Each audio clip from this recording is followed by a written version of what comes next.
प्रेत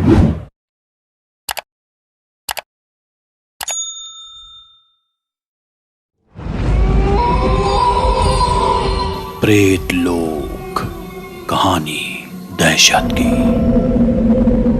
अयान हॉस्टल में रहकर शहर में पढ़ाई करता था।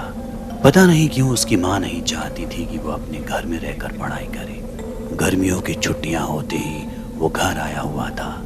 खाने पीने के बाद वो अपने कमरे में जाकर सो गया। रात के करीब 2 बजे अचानक ही सारे घर की लाइटें गुल हो जाती हैं। भयंकर गर्मी से अयान इतना परेशान हो जाता है जैसे मानो किसी ने उसे आग की भट्टी में झोंक दिया हो। गर्मी की तपिश से बौखलाया वो अपने घर में ही इधर उधर टहलने लगता है। ये गर्मी उस पर इस कदर हावी थी कि उसे अपने ही घर की 4 दीवारी खंडहर नजर आने लगी। तभी अचानक एक बेहद ही सर्द हवा का झोंका उसके जिस्म को पार कर गया।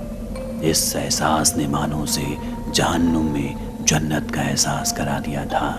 वो अपने कदमों को रोक न पाया और धीरे धीरे उसी तरफ बढ़ने लगा। कुछ ही कदमों का फासला तय कर वो अपनी मरहूम दादी के कमरे के दरवाजे तक जा पहुंचा। हो ना हो मगर उस कमरे की दहलीज किसी अजीब सी सर्द घेरे में थी। आखिर क्या था अंदर? इसी ख्याल ने उसे कमरे के अंदर दाखिल होने की हिम्मत दी, लेकिन दरवाजे पर लटका मोटा सा ताला उसकी इस ख्वाहिश को नामुकम्मल करार दे रहा था। एक बार के लिए उसके जहन में उस ताले को तोड़ने का ख्याल भी आया, लेकिन उस पर बंधे उस लाल सुर्ख कपड़े को देख अयान के हाथों में मानो लकवा सा मार गया। जरूर ये सब कोई जादू टोना था, लेकिन अयान का शहरी दिमाग इसे समझने को राजी नहीं था। खैर वो रात कट गई और अगली सुबह अयान ने अपनी माँ से रात के वाक़ये का जिक्र किया और पूछा, माँ क्या मैं उस कमरे के अंदर जा सकता हूँ? अयान का ये सवाल मानो माँ के सीने को रेत कर गुजर गया। अपने चेहरे पर खौफ और जुबान पर लड़खड़ाते लफ्ज़ों का हजूम लिए उसकी माँ उसे इस हरकत से फासला रखने का मशवरा देती है और कहती है, बेटा चाहे कुछ भी हो जाए, तुझे मेरी कसम तो उस दरवाजे की दहलीज को कभी नहीं लांघना, चाहे आधी रात मैं ही तुझे वहां क्यों न बुलाऊं। माँ की आंखों में आंसू थे। इस वक्त अयान का कुछ भी पूछना मुनासिब नहीं था। वो चुपचाप माँ की बात पर राजी हो जाता है और ये बात वहीं आई गई हो जाती है। उस वाक़ये को अब करीब 22 दिन बीत चुके थे। अयान के दिमाग ने भी उस रात की तस्वीरों को काफ़ी हद तक धुंधला कर दिया था। लेकिन फिर एक रोज रात करीब 2 बजे के आसपास अयान की नींद अचानक ही किसी आवाज़ की वजह से साथ छोड़ देती है। वो उठा और पानी लेने किचन की तरफ बढ़ने लगा। बीच रास्ते उसने महसूस किया जैसे उसने अभी अभी अपनी माँ को देखा। माँ माँ आप अब तक जाग रहे हो? माँ। जब अयान के सवालों के बदले में कोई जवाब नहीं मिला तो वो खुद ब खुद अपनी माँ का पीछा करने लगा। कालिक से सने उस अंधेरे के बीच सिर्फ रात की मौजूदगी महसूस हो रही थी, उसकी माँ की नहीं। उसकी वो बेचैनी, अंधेरे का वो चुपता सन्नाटा और वही अजीबोगरीब सर्द हवाएं उसे 22 दिन पुरानी उसी रात का एहसास करा रही थी।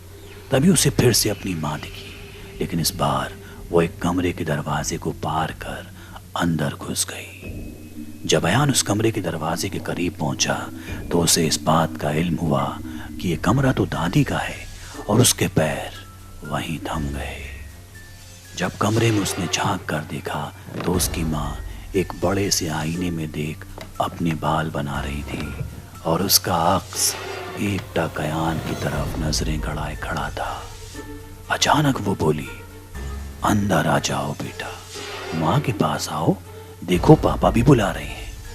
यह सुनकर अयान चौंकते हुए बोला, माँ पापा आप सब यहाँ क्या कर रहे हो? रुको मैं भी आता हूँ। ये बोलते हुए कमरे के अंदर की तरफ बढ़ ही रहा था कि अचानक उसे उसकी दादी की आवाज़ सुनाई दी, आ जाओ बेटा, हम सब के सब यहीं हैं। अचानक ही अयान के पैर थम गए। 4 साल पहले मर चुकी उसकी दादी उसके सामने صحیح سلامت کھڑی تھی۔ یہ کیسے ہو سکتا تھا؟ نامعلوم یہ کمرہ اپنے اندر اور کیا کیا راز چھپائے تھا۔ کمرے کی دہلیز سے کچھ ہی دوری پر کھڑا ایان اب صحیح معنی میں موت کے بالکل قریب تھا۔ اس کے اور اس کمرے کی حیوانیت میں محض ایک دروازے کا فاصلہ تھا۔ تبھی اچانک اس کی ماں کی وہ کالی پرچھائی نے اپنی گردن پوری الٹی موڑ لی، اور اب ایان کے سامنے وہ منظر تھا جس کا وہ نہ چاہتے ہوئے بھی چشمدید گواہ بن گیا۔ اس پرچھائی کی آنکھوں کی جگہ صرف اندھیرا تھا، پتلیاں پھٹ کر باہر جھول رہی تھی، ناک چہرے سے غائب تھی اور گردن آدھی سے زیادہ کٹی تھی۔ جلی ہوئی چمڑی سے رستے خون کی بدبو ایان کے جسم کو کپا رہی تھی اور بار بار اپنی کرکش بھری اس خوفناک آواز میں ایان کو کمرے کے اندر بلا رہی تھی۔ اچانک اسے محسوس ہوا کہ جیسے اس کے پیر جم گئے ہوں۔ وہ چاہتے ہوئے بھی کمرے سے دور نہیں بھاگ پا رہا تھا۔ اب اس کے پاس ایک ہی راستہ تھا، موت کا راستہ۔ ابھی وہ اپنے ہی خوف میں غرق تھا کہ اچانک اس پرچھائی کے ہاتھ میں ایان کو اپنے پاپا دکھائی دیے۔ وہ درد سے کرا رہے تھے کیونکہ وہ پرچھائی اپنے بڑے بڑے ناخون پاپا کے سینے میں اتار رہی تھی۔ نامعلوم یہ رات کہاں جا رہی تھی، کون سی دنیا سے روبرو کرا رہی تھی۔ خوف کا ذرہ ذرہ ایان کے جسم کو سکھا رہا تھا، مگر اس کے ہاتھ میں کچھ نہیں تھا۔ تھوڑی ہی دیر میں پتا کے جسم سے نکلتا خون ایان کے پیروں میں پھیل گیا، لیکن باوجود اس کے رات کے آخری چھوڑ تک اس نے اپنی ہمت باندھے رکھی، اور اچانک ہی اگلی صبح کی روشنی اس کے دروازے سے ٹکرائی۔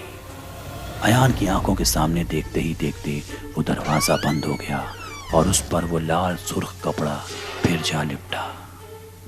رات کے اس واقعے نے اب تک ایان کی ہمت کو توڑ کر رکھ دیا۔